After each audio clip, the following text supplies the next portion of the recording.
심재철 의원의 비인가 정보 유출 논란으로 여야 간 갈등이 고조되고 있습니다. 이런 가운데 유은혜 부총리 겸 교육부 장관 후보자에 대한 임명 강행 가능성까지 커지면서 전국이 그야말로 얼어붙고 있습니다. 두 분 모시고 이야기 나눠보도록 하겠습니다. 차재원 부산 가톨릭대 교수 그리고 김광덕 전 한국일보 정치부장 나오셨습니다. 안녕하십니까? 안녕하세요. 예. 일단 심재철 의원을 둘러싸고 지금 여야 갈등이 굉장히 심한데요. 좀 순차적으로 저희가 나눠봐야 될 것 같습니다. 일단은 과거로 돌아가서 처음에 문제가 됐던 과연 이 정보, 기재부에서 나왔던 업무 추진비, 이게 과연 반출 과정에서 문제가 있었느냐, 이거부터 따져보고 그다음에 내용을 좀 짚어봐야 될 것 같아요. 교수님 생각은 어떠십니까? 이게 문제가 있다고 보세요? 일단 심재철 의원의 주장에 의하면 본인들은 상당히 그러니까 이 비정상적인 방법이 아니라 이 주어진 인가 권한을 갖고 어떻게 조작을 하다 보니까 백스페이스 뒤로 가기를 두 번 누르다 보니까 그것이 떠올랐다는 것이죠. 자연스럽게. 그러다 보니까 이 지금 그 행정부의 그런 예산 지침 내역의 집행의 타당성 여부를 따져봐야 하는 지금 국정감사 시즌이기 때문에 이러한 정보를 그냥 지나칠 수 없었다. 그리고 특히 그 내용을 들여다봤더만 상당히 의혹이 있는 대목들이 상당히 많더라. 그래서 여러 기관들을 다 한번 들여다봤다는 거 아니겠습니까? 그렇기 때문에 본인들은 상당히 그 불법적인 의도성을 갖고 접근한 것이 아니라 우연한 기회에 취득했고 그 내용 자체가 국민들의 알 권리 또 나아가서는 예산의 집행을 정당하게 되느냐 안 되느냐 공익적 차원에서 들여다봤기 때문에 큰 문제는 되지 않는다고 지금 주장을 하는 겁니다. 근데 저는 그런 생각을 해봅니다. 그러니까 심재철 의원의 주장처럼 이제 불법적인 방법으로 접근했던 것이 아니라 뭔가 시스템 오류에서 만약에 취득을 했다고 한다면 그 부분에 대해서는 일단은 그 부분이 말이 맞는지 안 맞는지를 먼저 지금 그 관계 사법 당국에서 지금 조사를 하고 있으니까 그 부분은 여야가 공방을 할 것이 아니라 검찰에다 맡기는 것이 저는 맞다고 봅니다. 맞고 그러나 취득한 정보를 어떻게 지금 사용하느냐 부분인데 이 부분은 좀 역지사지의 발상이 좀 필요하지 않을까 하는 생각이 듭니다. 무슨 이야기냐 하면 만약에 서로가 입장이 바뀌었다고 생각하면 이게 어떤 식으로 행동을 했을까 하는 것이죠. 먼저 여당 입장에서 만약에 더불어민주당이 야당인데 그러한 상황에 맞닥뜨렸을 경우에 그런 식으로 이 정보를 취득했을 경우에 과연 어떻게 했겠냐는 것이죠. 정부가 여러 가지 사용한 부분에 뭔가 불합리한 측면이 있고 불법적인 측면이 있다. 그 부분을 그냥 무시하고 가면 우리 잘못 취득, 우리가 잘못 갖고 왔으니까 모든 걸 내놓으라 하니까 다 갖다 주겠느냐는 것이죠. 어떤 식으로 따져볼 거라는 것이고 또 지금 자유한국당 입장에서 자신들이 만약에 여당이었다고 한다면 그러면 정부 의혹 있는 부분에 대해서 관계부처에게 한번 이거 어떻게 이래야 되느냐 물어보지도 않고 그냥 대놓고 폭로할 것이냐. 이 부분에 대해서도 상당히 지금 만약에 한국당이 여당이었다고 하면 그렇게 행동을 취했을까? 그렇지 않았을 거라고 보는 것이거든요. 그렇다고 한다면 저는 이 상황에서 양쪽이 정치적으로 이렇게 강하게 부딪힐 것이 아니라 앞서도 제가 말씀드린 대로 이 정보 취득의 그런 불법성 여부는 이 검찰의 객관적이고 타당한 수사에 맡겨놓는 것이고 이 그 취득된 내용과 관련해서는 아마 그러니까 이 지금 여야가 그러니까 자유한국당 심재철 의원 나아져는 자유한국당과 또 청와대를 비롯한 정부 당국하고 같이 모여 앉아서 이 부분이 왜 잘못됐느냐 이런 부분을 따져보고 난 뒤에 그 중에서 잘못된 부분은 그건 국민들이 공개하는 그런 식으로 방법을 찾아나가는 것이 바람직하지 않을까 생각이 듭니다. 알겠습니다. 일단 이 정보 취득의 불법 논란 관련해서 부장님 생각은 비슷하십니까? 검찰에 맡겨놓자. 차이는 크지 않습니다. 우리 굉장히 합리적으로 말씀하시는 분이니까. 근데 이제 현재 이거는 불법성의 지금 경계선에 있는 건 사실인 것 같아요. 그러니까 이거를 자료를 취득 과정에 지금 현재 기획재정부와 여당 입장에서는 두세 가지 법을 어겼다는 건데 그 중에 이제 크게 두 가지가 뭐냐면 전자정부법이라는 게 있는데 권한 없이 비인가 영역의 자료를 받기 때문에 그거는 이제 전자정부법에 위반된다는 거고요. 그다음에 또 하나는 이런 타인의 정보통신망에 있는 타인의 비밀을 누설한 거를 금지한 걸 어겼기 때문에 정보통신망법에 어긋난다라고 하는 주장인데 심재철 의원은 불법이 아니라고 주장하는 이유는 뭐냐 하면 백스페이스를 눌러가지고 원래 허가받은 아이디로 백스페이스 눌러서 이렇게 몇 단계 들어가다 보니까 그걸 보게 됐다라고 하는 이제 그렇게 하기 때문에 의도가 없이 봤다라고 주장을 하고 있는데 기재부 차관은 뭐라 그랬냐면 그거는 아이디를 합법적으로 준 거는 맞는데 거기서 5번의 단계 이상을 거쳐야 그걸 볼 수 있다 이거죠. 그러다 보면 불법성을 비인가 영역에 들어갔으니까 불법성을 인지했다고 판단한다는 우연이 건데. 아니다. 그렇기 때문에 5단계 이상 들어갔기 때문에 이거는 뭔가 비인가 영역에 들어간 거를 알았을 것이고 그러다 보면 그게 결국에는 법 위반을 알았을 것이다라고 그래서 불법성을 인지했을 것이다 이렇게 주장하고 있는데 예. 이거는 지금 현재 이런 거는 이게 원래 합법적인 해킹이 아니라고 하는 거는 이제 기획재정부도 인정을 했습니다. 예. 해킹이면은 그 자체가 불법인데 그러면 이러한 것들을 아이디를 합법적으로 받았습니다만은 굉장한 이거를 불법 이거는 봐서는 안 된다는 걸 알면서 의도적으로 봤다거나 이거를 반복적으로 해가지고 이렇게 했다면 문제가 될 수가 있는 거기 때문에 이거는 이제 여러 가지 그 중간 경계선에 있는 건 사실인 것 같습니다. 그래서 이거는 검찰 수사에 맡기고 저는 이거를 서로 이렇게 치킨 게임 하듯이 서로 맞부딪히는 게 아니라 서로 합리적인 해법을 찾아야 되는데 심재철 의원은 이거를 자료를 돌려줄 건 돌려주고 이런 문제는 또 국민의 알 권리 차원에서 또 국회에서 국정감사에 또 영역 폐계 감사가 그중에 하나가 있는 거거든요. 예. 국정감사 과정에서 여기서 자연스럽게 취득한 정보에 문제가 있다면 그렇게 질의를 하는 그런 과정을 밟아야 되고 또 이 여권은 또 무리하게 의원의 국정감사를 앞두고 무리하게 압수수색을 강행한다든가 이미 했습니다마는 여기에 또 청와대 총무비서관이 일종의 공무원 출신 총무비서관입니다. 그런데 국회의원의 중진 국회의원의 국정감사를 앞둔 행위에 대해서 무슨 늑대 소년이라고 표현하면서 이렇게 정치적으로 공격하는 것보다는 서로 이렇게 합리적인 해법을 찾는 게 맞다고 생각합니다. 알겠습니다. 저희 시청자분들도 아마 이게 과연 공개되는 게 맞나 아니면 정말 이게 문제가 있나 약간 반신반의하는 분들도 분명히 계실 텐데 내용에 대해서 저희가 이야기를 안 할 수가 없습니다. 네. 유출된 내용에 대해서 뭐 내용 자체의 적합성을 떠나서 청와대는 어느 정도 항변을 하고 있고 아니 이건 정당하게 쓴 것이다라고 이야기를 하고 있고 심의원은 지금 3번 정도 폭로를 했죠. 그렇죠. 예, 그러니까 이런 식으로 폭로를 하는 이 행태 일단 어떻게 생각하십니까? 앞서도 제가 말씀드렸지만, 그러니까 지금 심재철 의원이 야당 의원의 입장에서 행정부를 견제해야 되는 입장에서 우연하게 취득한 정보가 상당히 국민의 알 권리 또 이런 공익적 차원에서 필요하다고 생각해서 예. 이 문제 제기를 하는 것은 맞지만 그 전에 사실 만약에 책임 있는 이 수권 정당을 자처하는 정당의 의원이라고 한다면 제 생각에는 그 관계 부처에게 미리 왜 이런 식으로 집행을 했는가 물어보고 그 부분에 대해 해명을 들어보고 그것이 부족할 경우에 뭐 국회에 따지든지 아니면 국민들에게 직접 이야기하든지 하는 방식을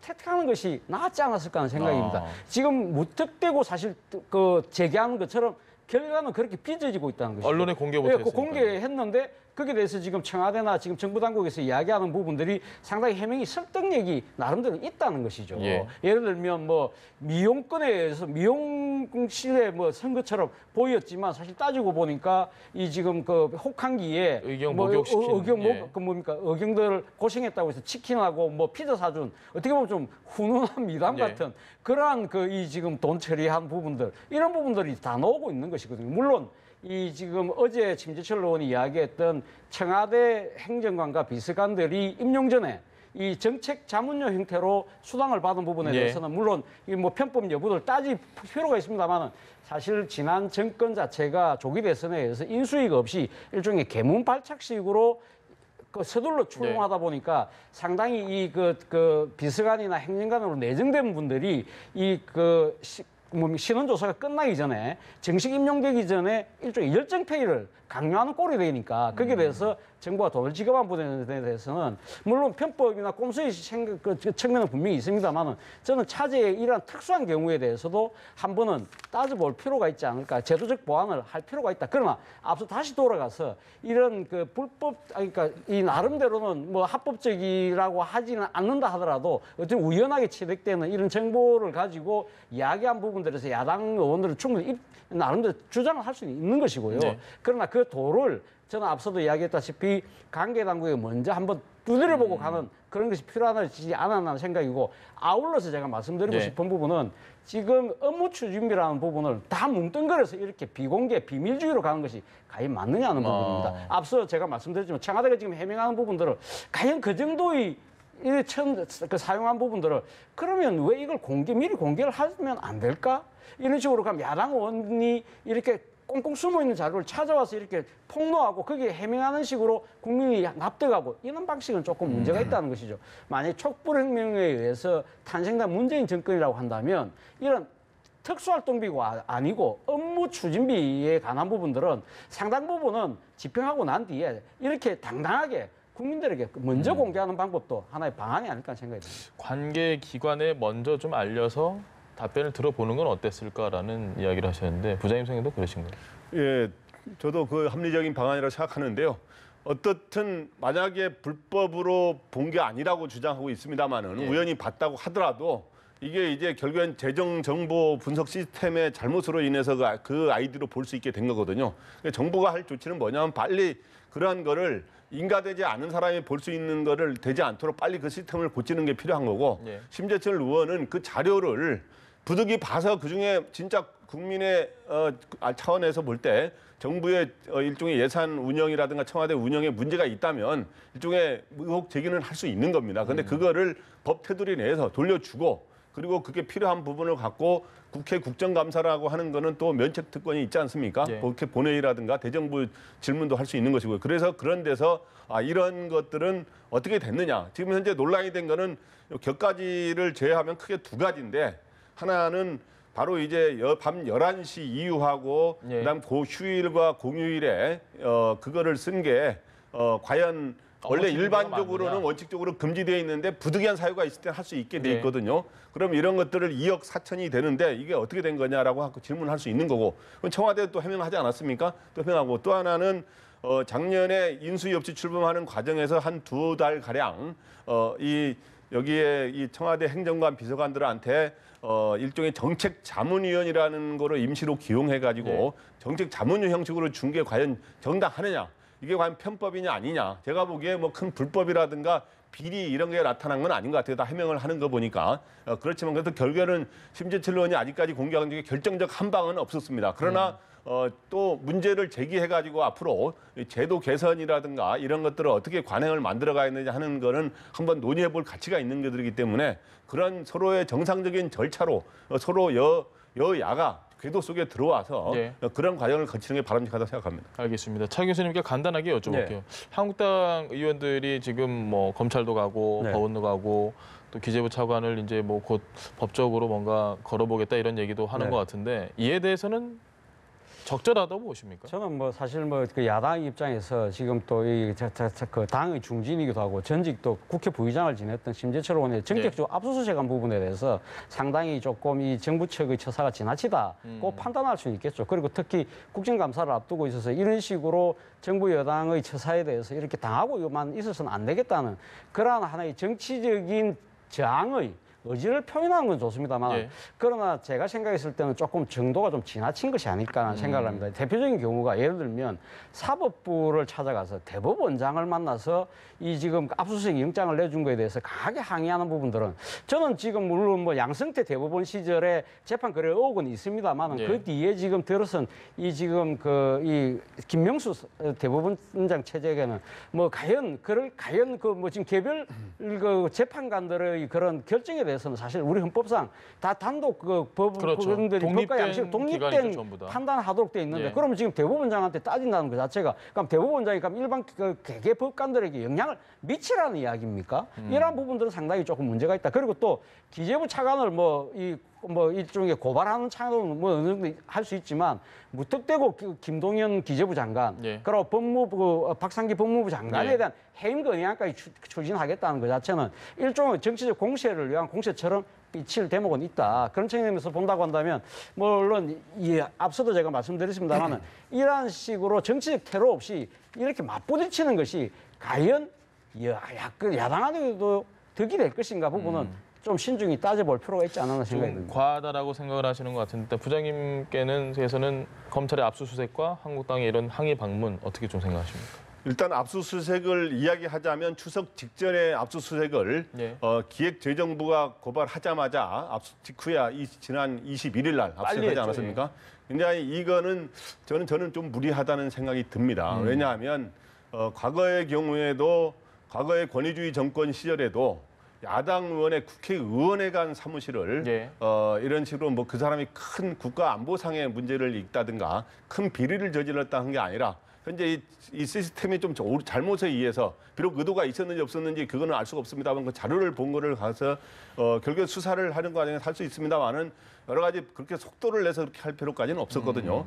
그런 점에서 그러한 것들은 약간의 무리했다는 측면이 제가 들고요. 예. 근데 이거에 대해서 야당이 이제 일종의 굉장히 분노와 불만을 표시하면서 이렇게 방문해서 이렇게 항의하는 것도 저는 아까 얘기했지만 문제라고 보는 거는 특히 이 과정에서 법원이 영장이 본인들의 법원에 관한 것들은 요즘에 잘 안 내주고 있지 않습니까? 예. 근데 국회의원에 이렇게 대해서 이렇게 조속히 영장을 내준 거에 대해서 뭐 한국당에서 불만을 가질 수는 있어요. 근데 그런 것들을 논평이나 성명을 통해서 내는 거는 저는 있을 수 있다고 봅니다만은 이거는 또다시 법원에 가서 이렇게 하는 건 또다시 정치적 압력이 될 수도 있는 거거든요. 이거는 여권도 그래서는 안 되지만 야당도 그래서는 안 되고 근데 검찰에 방문하는 거는 과거에 현재 여당이 야당일 때도 그런 경우들이 종종 있었습니다만은 예. 앞으로는 그런 것들도 자제해서 그런 방문보다는 자기들의 여러 가지 당의 국회 내에서라든가 당 내에서 일종의 정치적 입장 표명으로서 앞으로 이런 것들을 대해서 이렇게 하지 말아달라라고 이렇게 논평을 내는 식으로 하는 게 저는 바람직하지 않은가 이렇게 해서 결국에는 지금 여권과 야권이 완전히 지금 마주 달리는 기차처럼 달리고 있어요. 이걸 갖고. 그래서 이거는 국민 입장에서도 바람직하지 않기 때문에 저는 이 선에서 서로 지금 합리적인 이런 해법을 찾으면서 또 예산, 그러니까 쉽게 말해서 국회의원이 이렇게 불법이 만약에 있었다면 그런 불법적으로 뭐를 보는 것도 바람직하지 않거든요. 그런 거는 빨리 시스템도 보완해야 되고 시스템을 처음에 보완하지 않던 기획재정부는 그거를 또 반성해야 돼요. 보완하고 또 야당 의원도 불법적인 자료를 보는 거는 없도록 해야 되고 그리고 마찬가지로 예산도 투명하고 더 투명하게 쓸 수 있도록 이렇게 하는 것들을 잘 지혜를 모아가는 게 필요하다고 생각합니다. 알겠습니다. 이 주제와 관련돼서는 마지막으로 한 가지만 네. 여쭤보고 넘어가겠습니다. 아까 부장님께서 잠깐 말씀해 주셨는데 이정도 비서관 이야기를 했는데요. 네. 늑대 소년에 비유를 했습니다. 양치기 소년, 네. 심재철 의원을. 네. 이런 반응에 대해서는 어떻게 보십니까? 저도 상당히 부적절한 발언이 아니었나 생각입니다. 뭐 예. 이 정도 비서관이 사실 그 지난번 총무비서관 발탁할 때부터 상당히 화제가 됐지 않았습니까? 예. 그러니까 과거 이 총무비서관 같은 경우는 일종의 내탕금을 그러니까 지금 관리하는 아주 특수한 임무를 띠고 있기 때문에 대통령이 측근을 임명하는 시 관리했습니다만 이번에는 이 경제 관료를 임명했거든요. 그만큼 상당히 그러니까 이 대통령의 정치적인 그런 성향이나 그런 거하고 좀 거리를 두는 그런 측면에서 아마 업무가 집행될 거라고 많은 사람들이 기대를 했고 그런 측면에서 본다고 한다면 그동안 잘 해왔다고 저는 봅니다. 보는데 어제 해명하는 것 자체는 상당히 똑부러지게 다 해명을 한 것 같아요. 그런데 이 지금 대통령의 참모, 특히 이 경제관료 출신이 이런 식으로 야당의 다선 중진 의원에게 이렇게 정치적인 감정을 실어서 표현하는 것 자체는 오히려 이 상황을 더 꼬이게 만들 수가 있다. 정치적 대립과 갈등을 더 심화시킬 수 있다. 오히려 대통령을 지금 나름대로 잘 모시는 것이 아니라 대통령을 더 곤혹스러운 처지로 내몰 수도 있다는 측면에서는 정말 부적절했다. 그리고 또 야당의 또 지나친 또 이 자극에서 오히려 상황을 더 악화시킬 수도 있다는 측면에서는 저는 부적절했다는 생각입니다. 알겠습니다. 뭐 가볍게 저도 부원에서 이야기하자 아까 이야기했습니다마는 이 정도 비서관 그래서 소위 정도를 걷는 비서관으로 이렇게 좀 우승해서 알려져 있고 또 굉장히 짠돌이 비서관으로 해서 예산에 대해서는 굉장히 전문가고 예산 관리에 그래서 굉장히 그걸 잘해온 사람이어서 과거에는 보통 총무비서관 대통령 측근인데 측근이 아닌 관료를 일부러 기용했거든요. 그래서 이제 해명하는 것도 제가 보기에 나름대로 잘하고 있어요. 잘하고 있는데 그 과정에서 본인이 이렇게 정치인도 아닌데 정치적 용어로 야당의 의원을 이렇게 비판하면은 핀잔처럼 들릴 수 있는. 그래서 그거는 조금 오버한 거 아닌가 하는 생각이 듭니다. 알겠습니다. 주제를 좀 바꿔보겠습니다.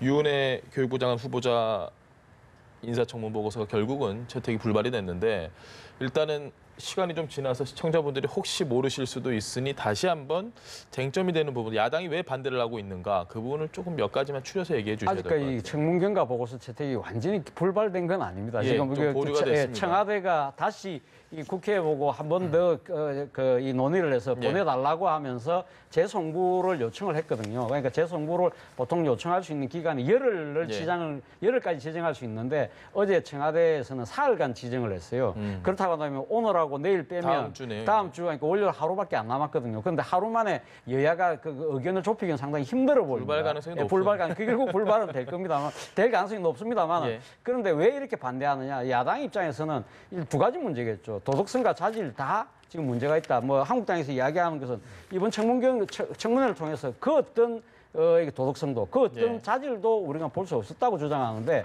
그 이유는 뭐 청문 과정에서 쭉 다 놓은 이야기긴 합니다만은 교육부 수장으로서 상당히 높은 도덕성이 요구됨에도 불구하고 당장 자신의 딸의 그 초등학교 그 입학을 위해서 예. 그 위장 전입했던 부분들 그리고 또 뭐 남편과 관련된 여러 가지 의혹들 그리고 자신의 정치 자금에 대한 또 허위 보고의 가능성 예. 이러한 부분들이 도덕성을 갖춰야 될 교육부 수장으로서는 상당히 적합하지 않다. 또 하나는 이 그 사실은 그 교육부 이 부총리가 지금 당장 상당히 뭐 수능을 비롯한 여러 가지 그 복잡 다당한 상당히 갈등이 많이 갖고 있는 교육 현안들이 많은데 이 분명한 교육 철학이 부족한 것 같고 또 하나는 상당히 전문성 자체도 약한 것이 아니냐. 여당이 주장하는 교육 상임위 6년 가지고는 이 복잡 다단한 문제를 헤쳐나가기에는 그 능력 자체를 제대로 보여주지 못했다는 것이 야당의 주장인 것 같습니다. 알겠습니다. 교수님 생각은 어떠세요, 혹시? 제 생각은요. 예. 저는 뭐 제 생각은 약간 당황하시는 것 같은데요. 저는 사실 저는 그 이 대통령 입장에서는 예. 대통령 입장에서는 아마 이 결정적인 한 방이 없었다 생각을 하는 것 같고요. 그래서 아마 임명을 강행할 그 절차에 들어간 것 같아요. 들어간 것 같고 뭐 야당이 일종의 국정을 발목 잡기 위한 것이 아닐까라는 생각도 하는 것 같고요. 그리고 지금 당장 수능이 코앞이기 때문에 이렇게 교육부 수장을 오랫동안 공백에 두어서는 안 된다. 는 생각을 두고 있는 것 같습니다. 그런데 저는 뭐 일단 그 위원회 의원이 그동안 의정 활동을 보여줬던 측면, 예. 그리고 뭐 여러 가지 또 이 나름대로 이 교육상임위에서 했던 행동들을 본다고 한다면 저는 교육부 수장에서 완전히 자질이 없다고 보기는 조금 그렇게 판단하기에는 조금 이르지 않을까라는 생각을 해봤습니다. 알겠습니다. 부장님께서는 일단 뭐 부장님 생각 네. 여쭤보기 전에 야당의 주장은 어떻게 보십니까? 야당에서는 지금 한국당은 뭐 강력 반대를 하고 있고 예. 바른미래당도 굉장히 부적절하다고 이렇게 하고 있고 그다음 여론 같은 경우도 보면은 그동안 의혹이 상당히 그 가지수가 많이 거론되지 않았습니까? 예. 다른 장관 후보자 이번에 5명 발표한 사람 중에 가장 많이 거론됐어요. 그래서 여러 가지 논란거리가 뭐 6가지, 6, 7가지까지 늘어나고 그랬었는데 예. 그래서 여론이 안 좋았던 건 사실입니다. 그러나 뭐 긍정론이 부정론이 많은지는 더 다시 조사를 해봐야 되겠습니다만은 근데 원래 이제 윤해 의원 이 의원 같은 경우는 저희 취재할 때 우리 저 교수님도 보면은 과거에 취재할 때 보면은 굉장히 이미지가 좋고 상당히 그 언론과라든가 여러 가지 정치인 내에서 소통도 잘하고 예. 그래서 뭔가 하면은 처음에 잘할 거로 상당히 예상을 했거든요. 근데 이제 상대적으로 다른 분들에 비해서 이제 의혹이 많이 제기됐는데 그리고 또 이 청와대에서 이거를 임명 반대를 하는 청원에 또 수만 명이 또 공감을 표시하지 않았습니까? 그렇지만 이제 뭐 현재 갑자기 늘어나다가 일단은 좀 현재로서는 갑자기 급증하는 추세는 멈춘 거 어느 정도 이제 좀 둔화된 것 같아요. 그런데 이제 그래서 그렇지만 현재 대통령 입장에서는 이번에 보면은 위장 전입은 보통 이제 법은 분명히 위반입니다. 주민등록법 위반. 네. 그러나 이런 거 외에 다른 것들은 많은 의혹이 제기됐습니다만은 불법성이 딱 확인된 거는 사실 그렇게 많지 않아요. 네. 별로 없거든요. 그렇기 때문에 저는 대통령께서 이제 10월 1일까지 이제 청문보고 채택이 안 되면 네. 임명하는 과정을 거치게 될 것이고 또 최근에 그러면 이제 여론의 부담을 느낄 수가 있는데 네. 그 최근에 이제 남북 정상회담으로 인해서 대통령 지지율도 또 많이 오르지 않았습니까? 예. 그렇기 때문에 그런 임명하는데 조금 덜 부담을 느끼지 않으실까 하는 생각을 해봅니다. 부장님께도 단도직입적인 질문 하나 드리겠습니다. 교수님께만 드릴 수는 없으니까 대통령이 만약에 임명 강행을 한다면 찬성하십니까? 찬성 반대를 제가 할 입장은 아닌 것 같고요. 마음속으로 어떻게 생각하십니까? 그러니까 그 찬성 반대를 할 입장은 아니고 당황하시는데. 이제 우리가 그 이제 일종의 임명하면 예. 이거는 대통령 장관의 임명은 헌법상에 저는 그 헌법상의 고유 권한이에요. 그런데 그거의 모든 책임과 그리고 부담과 그리고 거기로부터 얻는 이익은 다 대통령이 그거는 책임져야 되는 이런 일이거든요. 예. 그러니까 그건 대통령의 고유 권한이기 때문에 저는 뭐 이건 임명 동의권이 국회에 따로 있는 게 아닙니다. 예. 그래서 저는 대통령의 그러한 임명을 여러 가지 의혹이 많아서 적절한가라고 하는 지적은 전 충분히 공감을 하고요. 그렇지만 임명하는 권한 그 자체는 제가 뭐라고 뭐 제동을 걸 수가 있는 입장이 아니다. 차 교수님께 한 가지만 더 여쭤보겠습니다. 대통령이 임명을 강행할 거다 이런 여론이 많이 있는데 네, 예. 임명을 강행을 하는 게 적절하다고 보십니까?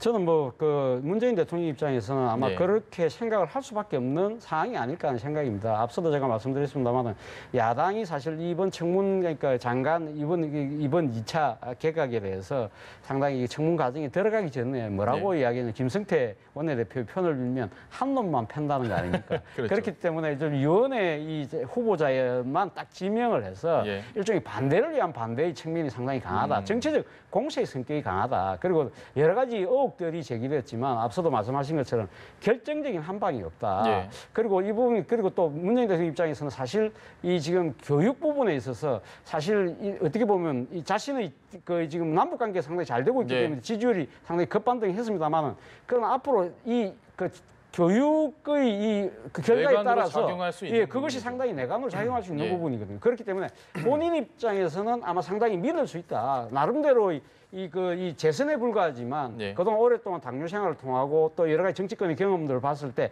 이런 복잡 다단한 이러한 교육 현안들 상당히 정무적 판단을 가지고 상당히 슬기롭게 헤쳐나갈 수 있을 거라는 판단을 하신 것 같아요. 그렇기 때문에 그렇게 이제 하겠다는 입장인데 문제는 이 지금 그 야당이 주장하는 것처럼 여러 가지 의혹에도 불구하고 대통령이 이렇게 이 민심과 동떨어진 상당히 이 독주, 불통 뭐 이런 식의 이미지로 이렇게 지금 주장을 하고 있는데 과연 결국은 이러한 부분들에 대해서 부담을 가면 어떻게 최소화시킬 것이냐는 결국은 위원회 후보자가 장관이 되고 난 뒤에 이 본인의 그 장관 뭡니까 이 여러 가지 업무 수행을 통해서 그 결과로 증명해야 되지 않을까 간단히 싶습니다. 한마디만 하면요.